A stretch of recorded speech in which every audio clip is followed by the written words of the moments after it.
Today on One, lockdown of central towns extended for another 5 days. Health Ministry misinforms mourners on family members' cause of death. Disinfection of public transport campaign kicks off. And Nara primary learners return to school in style.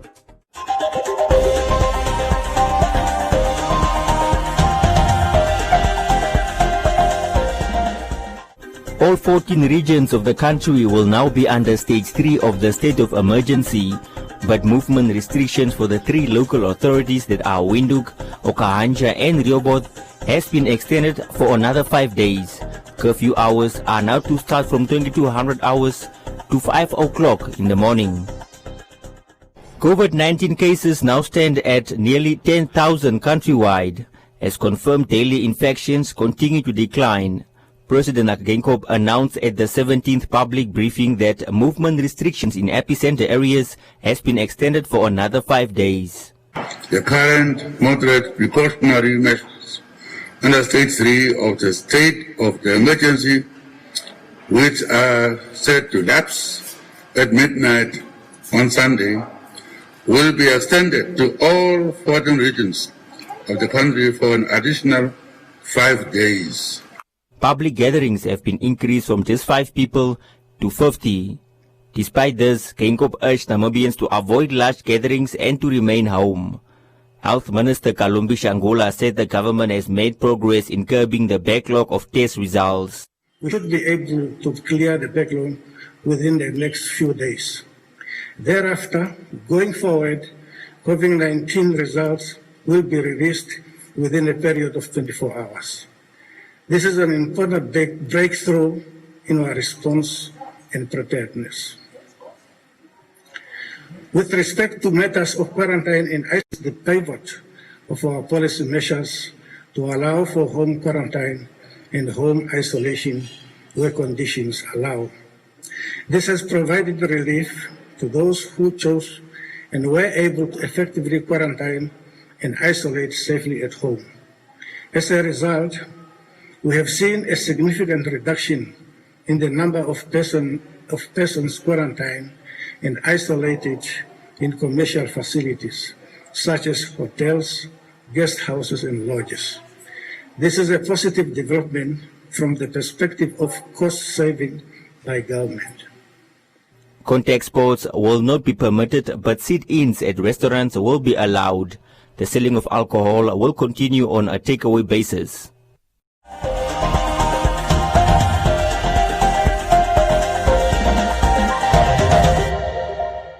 It's me time. Time to love your skin with Bramley's range of scented tissue oils. Buy any 3 for just 50. Why pay more? Life's better with Pep.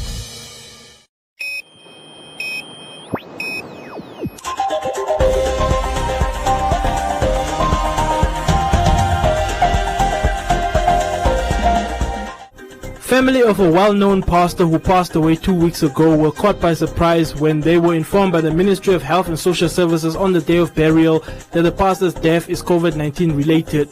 The family claims that they were not informed by the ministry upon his death, questioning why the ministry went against their own guidelines by waiting 2 weeks before informing the family or bury the deceased.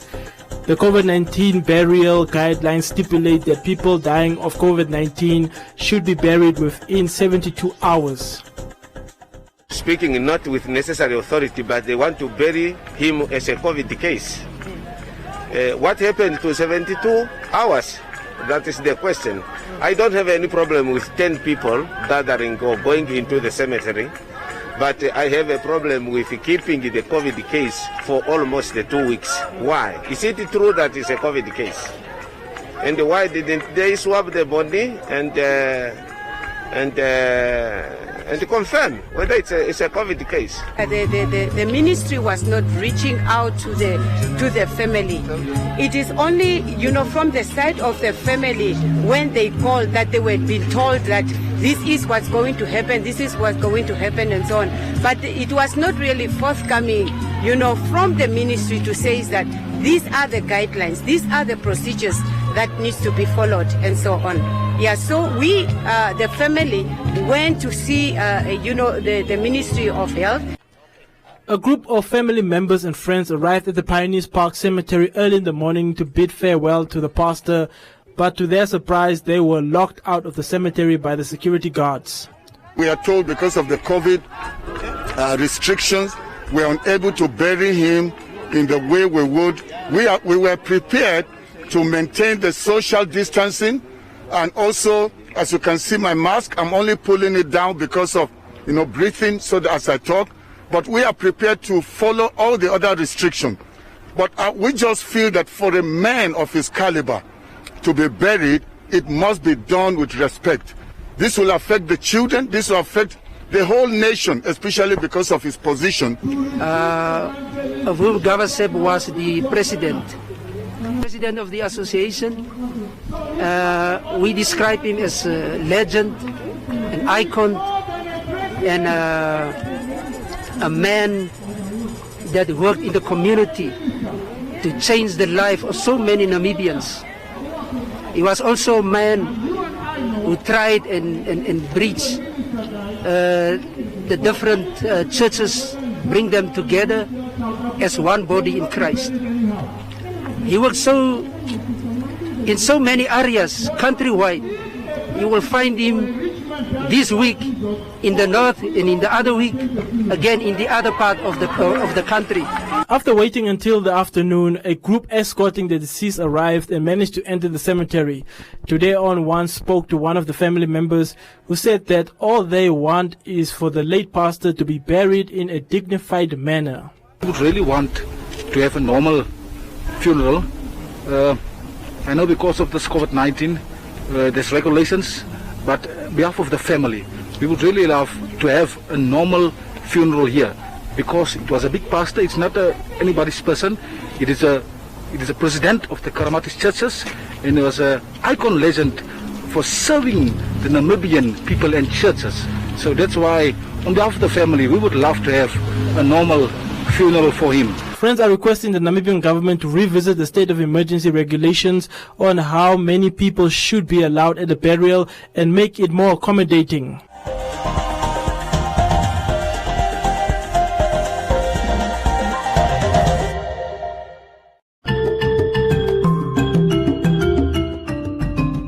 Supplementary registration of voters for the Regional Council and Local Authority elections 2020 is here. The Electoral Commission of Namibia is calling on Namibian citizens who are 18 years or older and who are not registered as voters to register from the 7th to the 15th of September 2020. To register, you should provide proof of identity, age, and Namibian citizenship by providing one or a combination of the following documents: new or old Namibian identity document, or valid green Namibian passport, or Namibian citizenship certificate and sworn statements by 2 registered deponents, or a Namibian or a birth certificate of any other country and a sworn statement under oath affirming Namibian citizenship, as well as statements under oath by 2 registered deponents, or valid Namibian driver's license and a Namibian birth certificate, or a birth certificate of any other country and a sworn statement under oath affirming Namibian citizenship. All registered voters who have moved from one constituency to another, lost or damaged their voters' cards, or persons who have changed their surname are advised to register.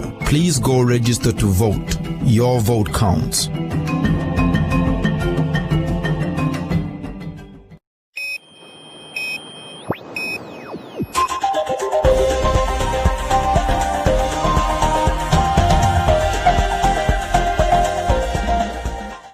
Launched under the theme Corona Must Fall, 1 passenger per taxi per day saves many lives, the initiative to disinfect all taxis and buses in the capital is part of efforts to combat the spread of COVID-19.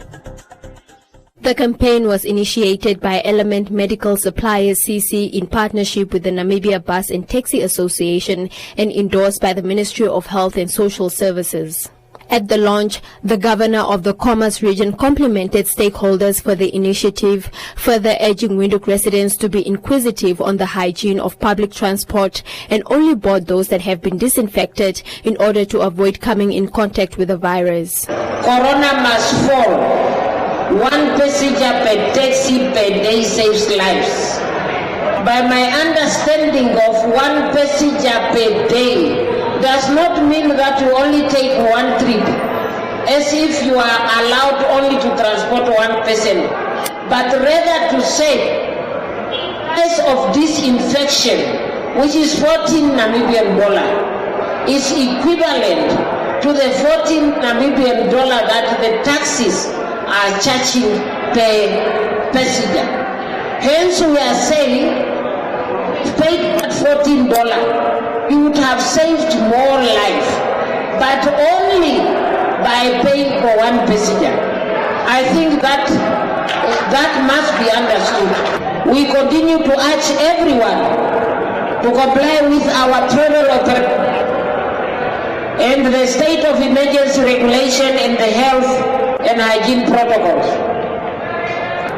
With the launch of this disinfection service, it is advisable for the public to use disinfected taxis and buses and make it a priority to ask that taxi driver if he has disinfected the taxi.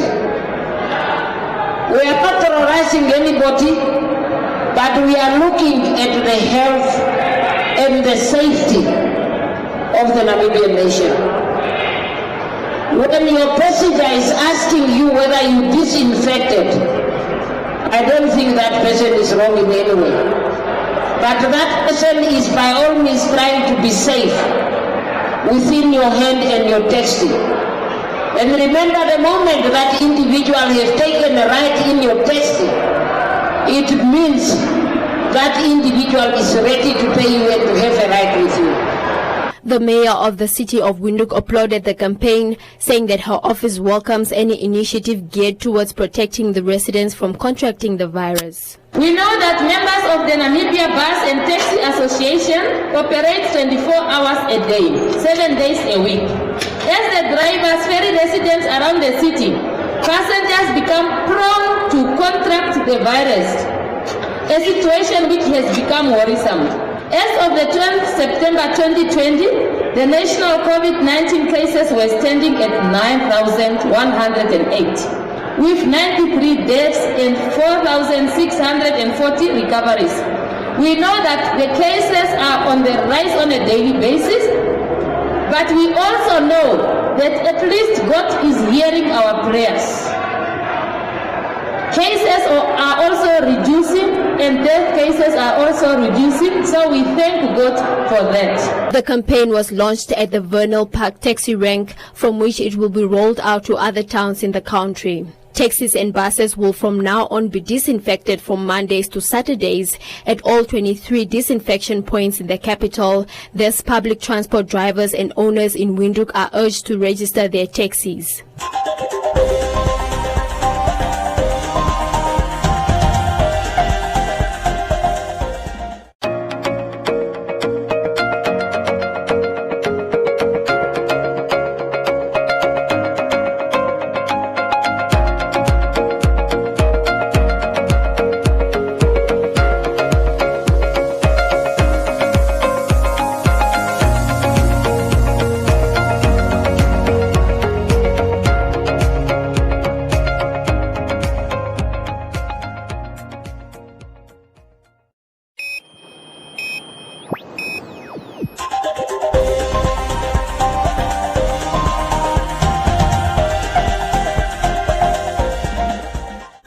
In the Irongo region, learners from the Nara Primary School in Walfish Bay were treated to a huge surprise by Hungry Lion and Tuna Core fishing companies. My name is Sela Shimi. I would like to thank all the donors and sponsors for sponsoring us with all these, the masks and the food and also the sanitizers and the washing butter. I pray that God will bless them and keep on donating for others. My name is Marius Kanasep. I'm the deputy head boy of Nara Primary School. I just wanted to say thank you for the people who brought us the sanitizers. Grade 7 learners of the Ngara Primary School were happy to return to school after spending more than 5 months away from school due to the recent spikes in COVID-19 cases in the Irongo region. Upon their return, Hungry Lion donated over 1,000 face masks, including meals for over 300 learners, 50 liters of hand sanitizers, 1 tipi tap and 2 water basins, while Tunako Fisheries donated 20 water stations. During the event, the Irongo Education Director acknowledged the efforts made to ensure that learners return to a safe learning environment and extended her appreciation for the support received from the private sector. There is a saying that goes, or a statement, that education is everyone's business, or it takes a village to educate children, and in this case, one can see that it takes the whole of Irongo region to educate our learners and to contribute to the education of our learners. The Ministry of Education, Arts and Culture accepted the concept of Friends in Education some time back. In short, we are saying fancy. And without you, my dear colleagues from Hungry Lion and Tunakor, we cannot make it in education. We have contributed masks and funds to the schools for masks and also cleaning material, but we are running out of that. And every time we have to see where we can get funds to contribute to the schools to get sanitizers. Rightfully, a comment made by the principal this morning that it's better to have the basins where they can use water and soap rather than sanitizers because it's becoming too expensive. We appreciate your demonstration this morning through the friendship of donations of different items as mentioned by various colleagues this morning, and you are still doing that during this time of tough times. Irongo Regional Governor Neville Andre delivered a message read by his personal assistant where he applauded the private sector for being instrumental in the battle against COVID-19. It is therefore very enthralling to see that despite the current economic challenges due to COVID-19, the private sector still responds positively and complements government's efforts to provide relief to many of the learners who comes from very low income households and the informal settlements. It was equally through the support and collaboration with the private sector that we could contain the virus. As I said already, to 0 cases as on Tuesday this week. So we are very happy for the private sector's contribution to the cause.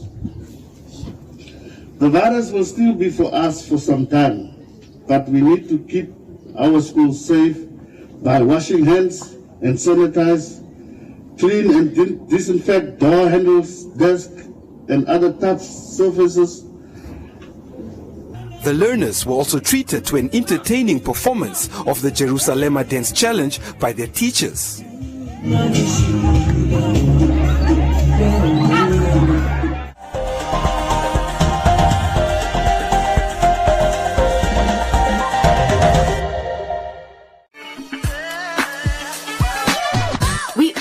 Love to hear from you. Send us your views, comments, and videos with your name and town to the One Africa TV's WhatsApp on 081 200 6659 or send an SMS to 555. One Africa TV, it just gets better.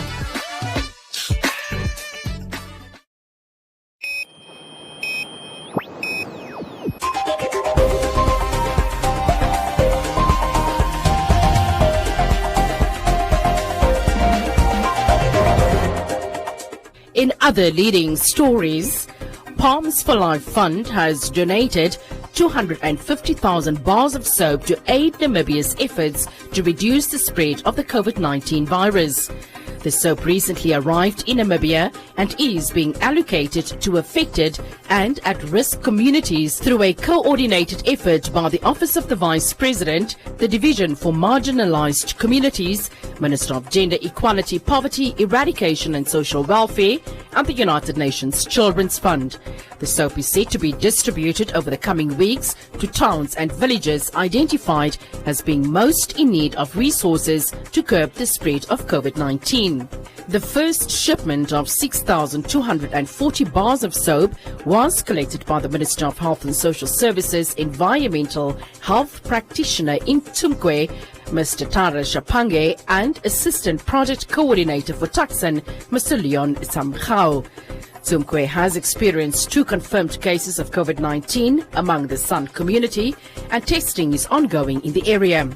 Palms for Life Fund, a New York-based foundation, works in partnership with the government and communities to strengthen the quality of early childhood development services for San communities. The first ECD center was built in Ochinene and inaugurated in November 2019. This was the first of many more ECD centers that PFL will build in marginalized communities, mainly San areas of Namibia, in the coming years. The health workers also received a private donation of high-quality washable masks for communities in Tumkwe, which was matched by the Palms for Life Fund, giving a total of 300 masks as well as materials for the community sewing group to make 200 more. And the Finnish Hun Honour was awarded to Ms. Karen Leroux, founding director of Omba Arts Trust. With Hun, Finnish embassies around the world have given recognition to individuals doing exemplary work in promoting equality and inclusivity in their countries. Leroux received the honor to celebrate her long-standing work in advancing inclusivity and equality through the development of sustainable livelihoods for marginalized communities. Omba Arts Trust supports artists and craftspeople in rural Namibia by selling and marketing their unique works. Leroux is a pioneer in developing, marketing and researching the craft sector in Namibia. Her important work has benefited thousands of Namibians, especially in rural areas, over the past 30 years. Welcome to Comments Corner, your daily dose of local comments from the hottest social media pages. McHenry Vanani, president of the Popular Democratic Movement, has accused the SWAPO party of using undocumented residents from southern Angola who have no Namibian national documents but are in possession of Namibian voting cards to vote for the ruling party during elections. Nikki says if Vanani's statement is true, it should be the ECN's responsibility to answer, not the SWAPO party.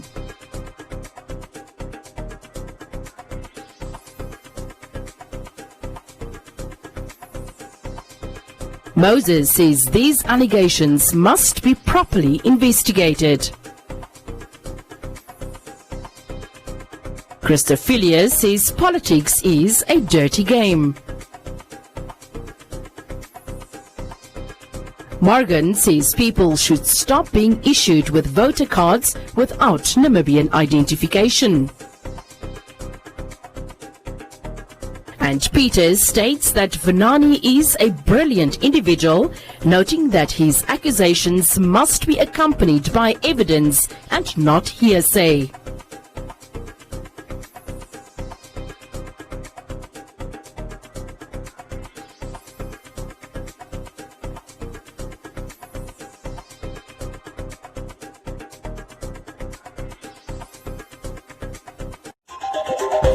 And that is all from Comments Corner. Be sure to post your comments on our social media pages for broadcast every day only on Today and One.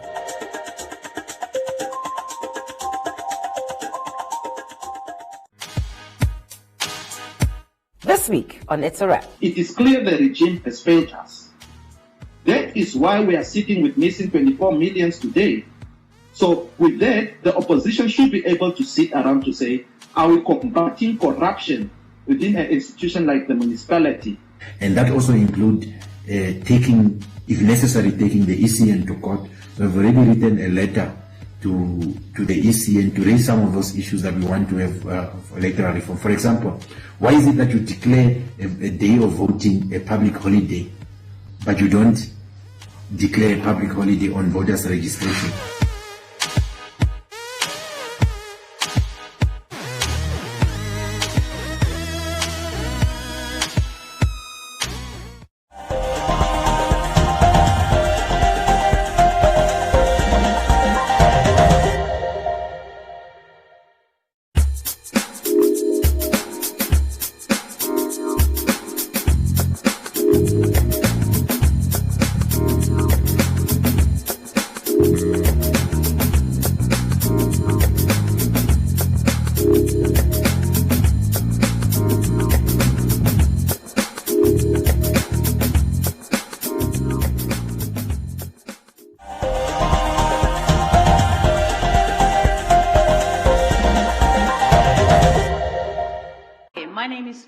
I'm a physiotherapist. Life, as we know, has changed and physical interaction is limited. Exercise is more important than ever. Exercise to improve your lung function. At home, stay safe.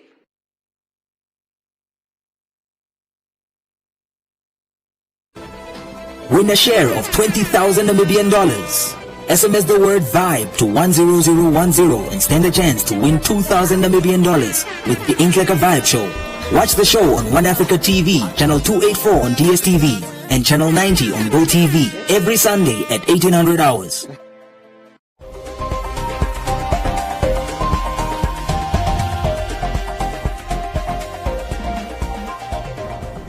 A look at the weather forecast. First, an advisory from the Windhoek Met Office.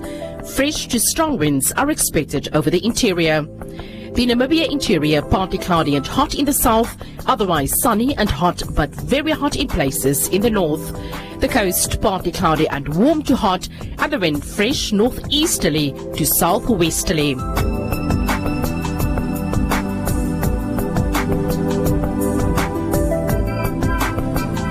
Now we look at minimum and maximum temperatures across the country and beyond.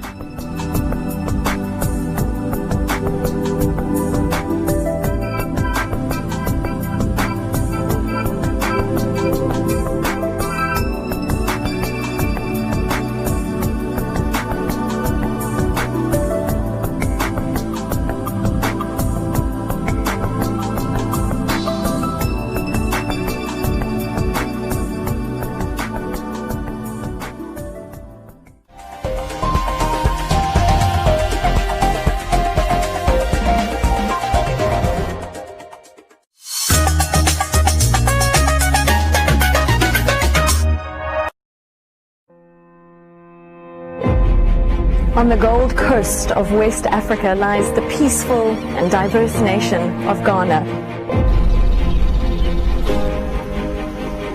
I'm pretty close right now to the geographical center of the Earth.